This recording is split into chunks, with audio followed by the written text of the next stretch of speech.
Hey yo,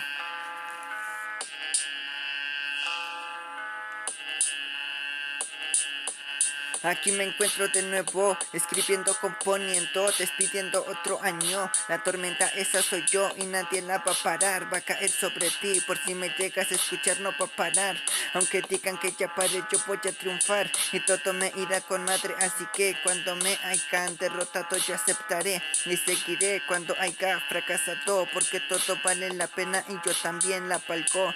Si ya me la sé y creo que tú no, así que espera tu turno, que todo pasa su tiempo mientras yo me rifo y sigo escribiendo. Y no creas que soy dejado, que solo espero un buen momento, pero bueno, mientras seguiré, que sin música no somos nada, eso escuché. Así que soy el quien escúchame, que nací para crecer y crecí para saber, ahora sé y más quiero aprender. Si voy a poder, no lo sé, pero ya lo creo. Si voy a pensar, claro que lo haré, pues sé que sí puedo, aunque mucho te va a pasar. Escribo para ti y escribo para mí, para esto no trunco, dejar y seguir y no parar, solo seguir con la suerte. Claro que me voy a rifar, si ya me la sé y no volverá a pasar, yo seguiré mi camino, ya que no me pienso retrasar, solo avanzar, a muchos atrás dejar. Si vine para ganar, no fallar, así que mira cómo lo hago, cómo los traigo, el pinche Jigneron caminando paso por paso. Si ya sé que vine a rifarme, tú aléjate y no vuelvas, te lo pide este hombre,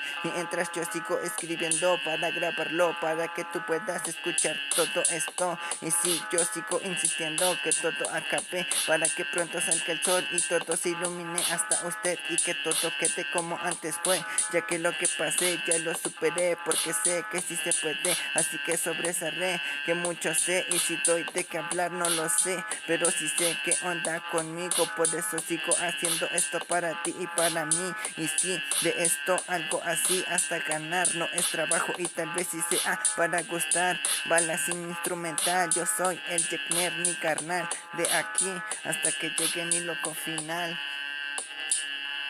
Y yo